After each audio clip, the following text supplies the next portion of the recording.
Greetings, people of YouTube. Just giving you a quick update. Yes, I know I haven't produced anything in a while. I've been busy.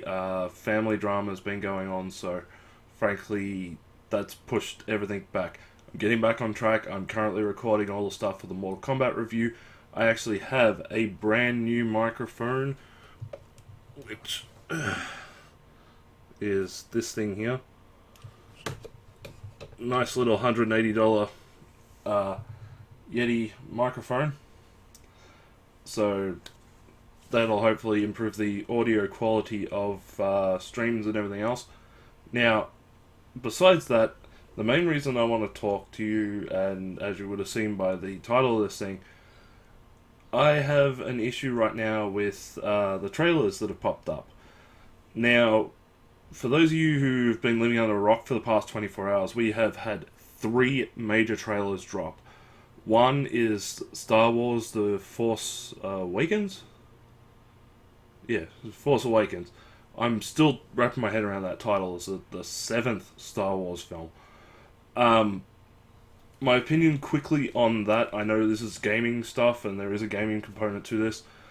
Basically, with Star Wars The Force Awakens, I'm gonna go see the movie. I'm a Star Wars fan. I'm a big Star Wars fan. I've picked it up on DVD, VHS, Blu-ray, and there's nothing that's gonna stop me. The only thing is, and this will be a theme throughout the whole thing, people are overhyped with a trailer that gives no information whatsoever on what the full contents of the movie are. We haven't even got a base storyline. There's no information about this thing, and everybody's going, "Oh my god, this is the greatest thing ever!" No. Like, it's great. Like, don't get me wrong, there's, like, bits I love the big down, Star Destroyer, I love the melted Vader helmet. Like, there is stuff in this that I'm really enjoying. But the thing is, the only two that we really have seen of the old guard is Han Solo and Chewie, and let's be honest, Harrison Ford hasn't aged well. He's starting to look more and more like the Crypt Keeper every day. However, outside of that, it's another CGI thing. It just looks way too clean. That's my biggest problem with it. It looks like Star Trek. It looks like the prequel trilogy. Everything's so shiny and clean, and I miss the dirt, gritty, Wild West in space thing that was most of the original trilogy, 4, 5, and 6. Why can't we have that again? I don't know why everything, because of CGI, needs to be so goddamn clean. The next trailer that we had drop was almost the exact opposite. It was the Superman versus Batman trailer, or Batman versus Superman, depends on who you like. This I can't get hyped about. I'm sorry. Like, this took the worst bits of Man of Steel with the angsty Superman, the over emotional, the "I must be the protector of the world, but I don't know why," type of Superman that we had in that movie, and mixed it with the absolute worst bits of the Nolan trilogy. Now, don't get me wrong, I'm not a big fan of Man of Steel. I thought that was actually a complete dreck of a movie. I love the Nolan verse though. I love that trilogy, begins, Dark Knight Returns? No, Dark Knight Rises. As I look over at my Blu-ray shelf. I love these movies. Don't get me wrong. They are great as their own self-contained universe.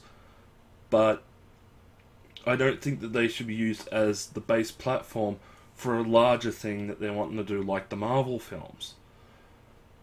Basically because I'm sick of the whole grim, dark, angsty, "I'm a superhero."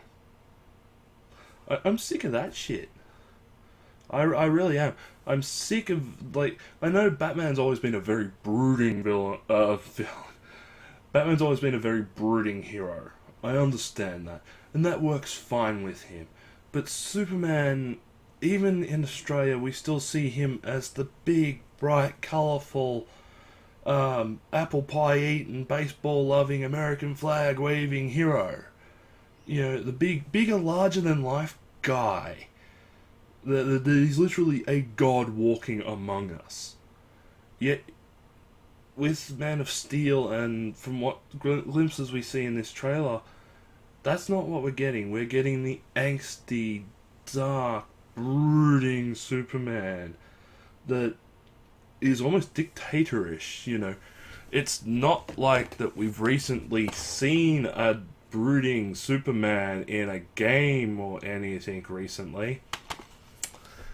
So, you know, it's one of those type of things. I hate when Superman has to be seen as this authoritarian dictator in order to be evil. You know, I know it's probably going to be this plan by Lex Luthor that's turning people against Superman and everything after years of him helping the world and all that crap. But frankly, I can't sit through it, and I don't want to sit through it. I'm probably not going to sit through it, at least not paid anyway. I want to I like big action hero stuff. You know, I'm a child of the '80s. Give me explosions. Give me big battle scenes. Give me heroes that can crack a fucking joke. You know, which is exactly what we're getting with the Marvel stuff, and that's why it's popular. Because it doesn't take itself too seriously. It treats itself as a live action comic book, whereas DC wants to be this brooding character, angst filled epic movie of seriousness. Nah, sorry. You're a fucking comic book. Be a comic book. And then we get around to technically today's big news, the Star Wars Battlefront trailer. This is where I really hit that brick wall. You know, I have my big thing about DLCs.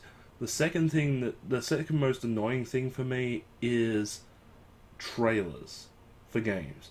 Especially things like Star Wars Battlefront, where the whole thing about it is to grab you and go, you want this based on these amazing scenes that possibly could happen in a cutscene or something.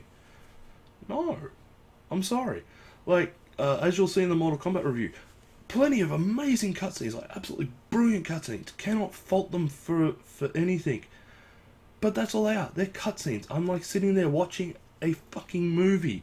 I'm sorry. I pick up a game. I want to play a fucking game.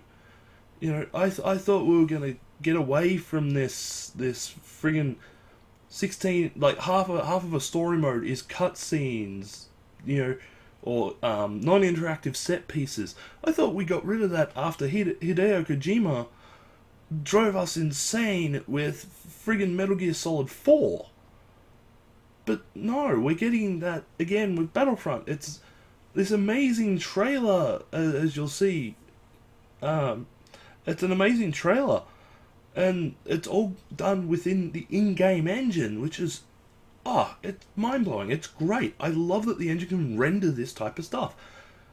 But the thing is, with the way PCs are these days, PlayStation 4s, Xbox Ones, not quite with the Wii U, but you know, the hardware that we have today is capable of rendering almost near perfect action pieces, live action, like telling the difference between proper characters and, you know, like live action and the stuff you see in this Battlefront trailer.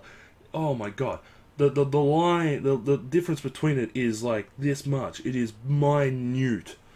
You know, you'd swear that this was filmed footage. But no, it's rendered in the in-game engine, which is just... It's mind-blowing. But at the same time, remember, we've seen stuff like this before, people. We saw it with, I think it was the Old Republic Star Wars MMO. Had this amazingly, really pretty rendered trailer that had so like massive Jedi lightsaber battles all over the joint, explosions, and buildings falling down and everything. Oh, it was gorgeous. The game was crap. We had the intro to Final Fantasy VII rendered specifically on the PlayStation 3 when the PlayStation 3 was still in the tech demo days, Amazing, mind-blowing graphics. We never got that game. But at the same time, that's all this Battlefront trailer is. It is showing you the ability of the in-game engine to render something beautiful.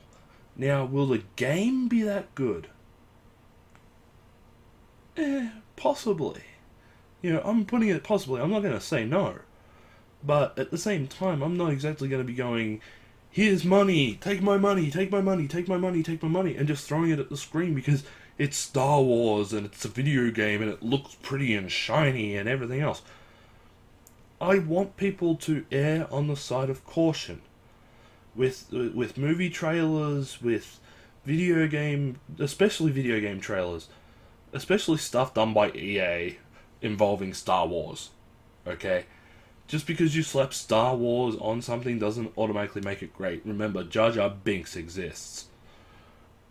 Frankly, in regards to Battlefront, looks great.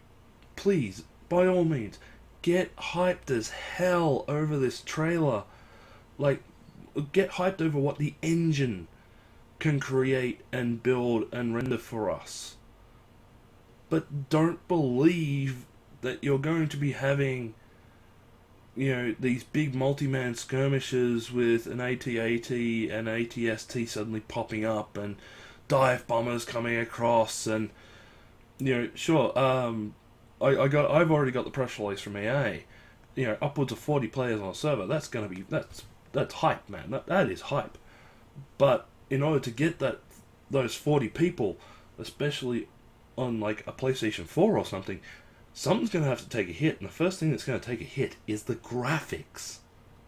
That's what a lot of people don't seem to realize is you're not going to get that high a quality graphic in game when you've got 40 people on the screen at once. And that's not including the interface overlay that's going to be over the front of everything. Your mini-maps, your health, or whatever. If it is first person or if it's third person, or when you're in the cockpit of a TIE fighter or something, you've still got to render the actual ship out in front of you and the controls and everything. That's going to take all those pretty shiny graphics and downgrade them again.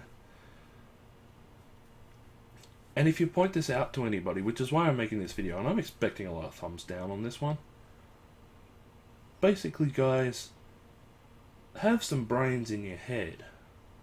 See this for what it is. It's pretty renders. That's it. Like, very, very pretty. But we still know nothing of the actual gameplay. We don't even know if there is going to be any of this in the game. This is just all stuff that's out there to make you pre-order, to get your money now instead of standing back and waiting until like maybe 2 weeks before the pre-order when everything's out, or even a week when media get review copies and start saying, okay, here's the game. They want your money now, just in case they don't get the money later when people see that the game is not like this first trailer. It's the same in movies. They want you hyped now to spend your money now for something that might not be worth your money when it comes out. But you point that out to anybody and you're a hater.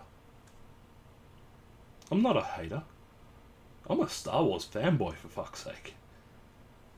And yet, I'm at this point in my life where I'm realizing I need to take this step back. I need to look at life from an objective point of view. I haven't got the money to sit there and throw, it costs me, I think the last time I went to the movies, it cost, on my own, it cost me a bit over $40. Solo. That's just for me. Here in Australia, it cost me, I think it was $18 for the ticket, and like $22 for popcorn, for a large popcorn and a large drink. That's outrageous. $40 to go and spend 2, maybe 2.5 hours if you're lucky, watching something on a screen. And with games here in Australia now going back up to the $100, $110, $120 mark, something that's just gonna be pretty ain't gonna cut it no more. You know, it needs to have good story, good characters, it needs to have good gameplay, it needs to keep me engaged. For that $120, I'm expecting a minimum 8 to 10 hours of gameplay. But hey, if I'm not cheering on the bare minimum efforts and going, ooh, shiny, pretty, love it, throw money, I'm a hater. I'm not. I'm a savvy consumer. I'm realizing prices are going up, quality's going down. I'm sorry, but if price goes up, quality should go up with it, not down. That's why I hate DLC so much and microtransactions so much, which you'll hear again in the Mortal Kombat review. You know, I hate microtransactions. I'm beginning to hate trailers. I'm beginning to hate hype in general, because it's costing me money I shouldn't be spending, that I should probably spend an extra $20, $30 on food to feed like excess food, or you know, that's an extra $30 that I could put on a game that's going to help me do a YouTube video that's going to help me make revenue, which to be honest is fuck all these days. You know, I should be saving the move over to the US right now, but I can't. I keep getting caught up in hype. Everybody's on the hype train. Choo-choo. I'm saying this, people. If you like the trailers, that's cool. Believe me, I like them too. You know, I like the new Star Wars movie trailer. I like the Battlefront trailer. Don't get me wrong, I love them. Batman v Superman, not so much. But that's mainly because I don't like the styling. It doesn't appeal to me, so I'm not going to do it. I'm just saying, don't get caught up in everybody else's hype. Don't get caught up in this hive mind mentality that seems to rule everybody in this day and age. Especially when it comes to pop culture and gaming. It is this worst hive mind concept that if you're not one of everybody else, you're liking exactly what everybody else likes and saying exactly what everybody else says, then you're a hater, you hate everything, you're a problem, you're the guy that needs to be destroyed. Once upon a time we used logic. We had individual thought. Can we go back to those days, please, where we actually were allowed to think of something in a slight negative context, or sit back and wait for more information before throwing money at things? Watch the trailers. Have fun with them. Go for it. I've got no issue with it. I'm just saying, wait before you start throwing money at things. So until the combat review comes out, which fingers crossed will be soon, because I've still got a lot more to record. Thank you for subscribing. If you already have, if you haven't, and you've enjoyed my little rant, by all means, hit the little subscribe button. Go and have a look at my other videos. I've got plenty of stuff on here. That's pretty much it. I'm done. Have fun. Spend your money wisely, people.